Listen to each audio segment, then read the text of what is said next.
Hello ladies and gentlemen, this is Shikaraki and this video is not for human consumption. We're starting out somewhere completely different. Falkreath. This is because Falkreath has a few easy money quests, and, more importantly, Lakeview Manor. But that's a ways away. The first step is to give the Jarl a beer. This was the Blackbriar mead picked up in Helgen by the Iron Helmet. This little fetch quest is the prelude to building Lakeview Manor. Granted, it's not completely necessary, since Siggeir will send a courier with a letter. That happens at level 9.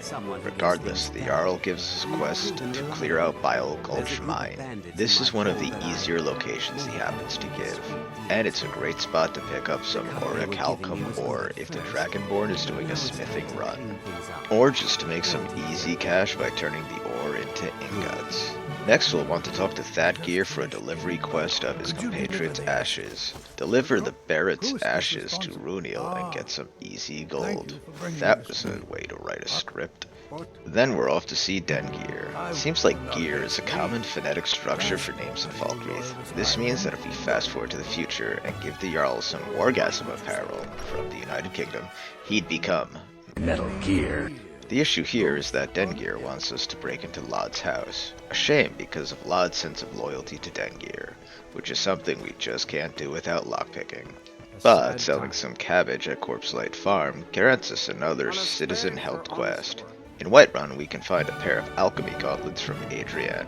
Then we head over to Arcadia's Cauldron to deliver some frost salts and a beatdown. Somewhere along the line, we meet up with the Khajiit Kharjo for the Moon Amulet quest. It happens to be an Ember Shard mine this time, which is another stroke of luck. The Tower Stone comes next, followed by breaking into Lod's house and reading his secret letter. Wasn't this supposed to be impossible? Well, I lied. Speak to Dengeir, who happens to be right outside of Lod's this time. Show Dengeir the letter to help with the last citizen. Windhelm is the destination and we're looking for Sadri of Sadri's used wares for his Return the Ring quest. Plant the ring in Viola Giordano's using the Tower Stone to break in. Fun fact, the Tower Stone counts as an unlock with a key and not a lockpick, so we can use without worrying about a bounty. Place the ring aside of her cabinet to get a 1 gold bounty. Now is the time to make our daring escape. Run through the streets of Windhelm while dodging the slings and arrows of the guards. On Legendary, that's 1 hit away from death. Regardless, get out the front gates, juke past the following guard horde, and miscalculate the jump over the ledge to land on the ice below. Let's try that again, and again. Third time's a charm as we chug a bunch of wine because, as Lenny says, alcohol and night swimming. It's a winning combination. even though it's during the day. But there are Hork Tuas nearby, so that counts. Once the guards settle down and know us for the rest of the game, we can return to Sadri to start the Sadri loop to bring speech to level 50.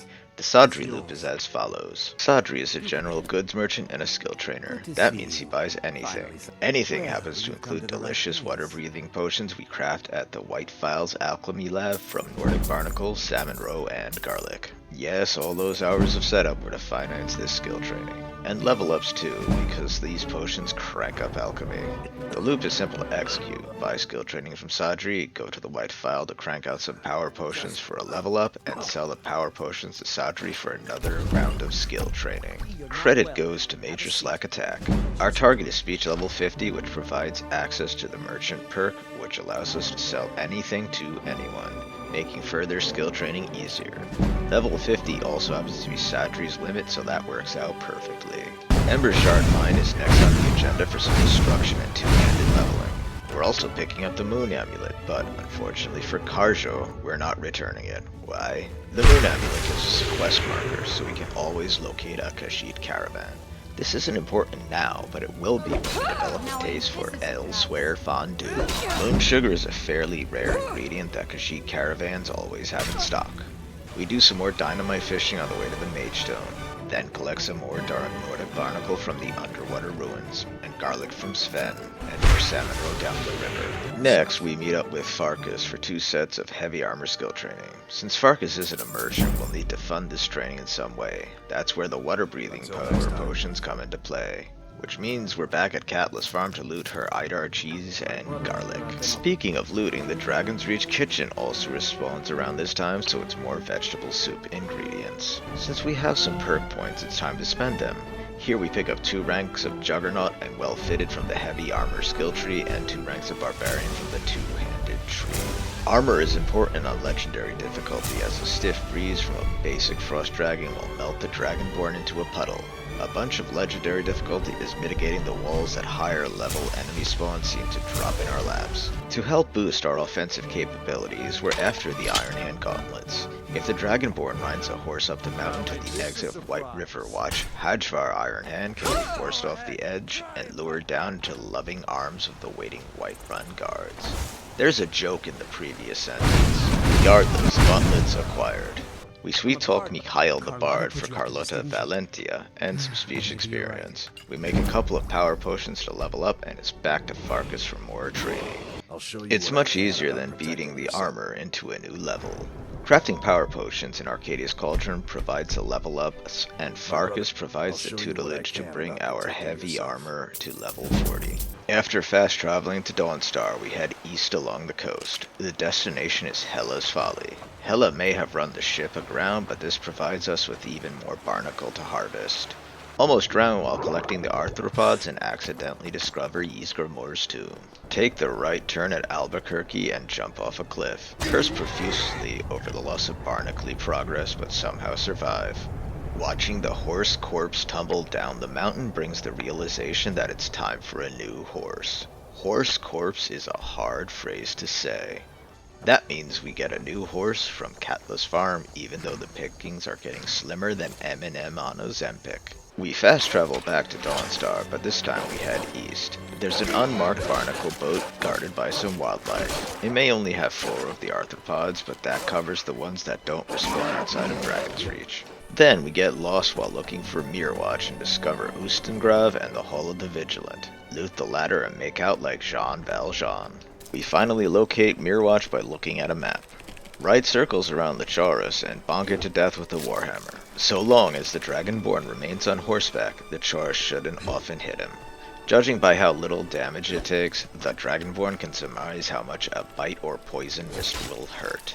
Flee from the encroaching frostbite spiders and enter Mirwatch. Sneak levels up because of course it does. Speaking of courses, we need another Mr. Ed. Horses are out of stock at Catless Farm because she's onto us now. That means Frost is an objective. Fast travel a rift and get Frost and see the horse reappear because sure, why not?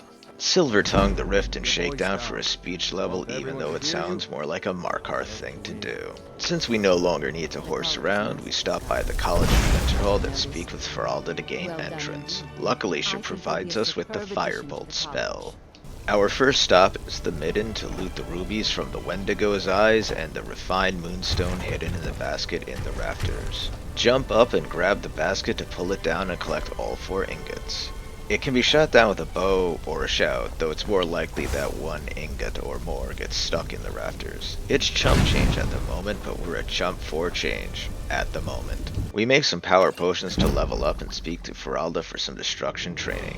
A perk point into novice destruction starts us on our journey up that tree. Luckily, a cave bear isn't chasing us, so we don't need to climb too high. We also toss a point into alchemist, so our power potions will sell for a little more and probably provide a little more experience. We're performing the same loop as with Sadri, except with Feralda. Make power potions to level up, buy skill training, sell power potions to recoup the losses, and repeat. We head down into the Midden and slowly throw elemental boats out the ice wraith to finish up this destruction skill level. To cap off the day, or week, or however long it took in-game to get this far, we stop by Mirwatch for some light gardening. We're planting Scaly Foliota, Dragon's Tongue, and Fly Amanita for sellable power potions, as the water-breathing ones will vastly ratio vendors' gold supplies. We also plant some Canis Root and Imstool for poisons of paralysis. Those will be very important and helpful for parabonking our enemies with the Warhammer. In any case, this is Shikaraki signing off. Have a great day.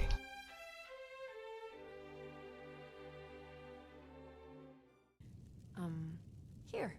These potions should suffice. You can't scare me into submission. Let's go.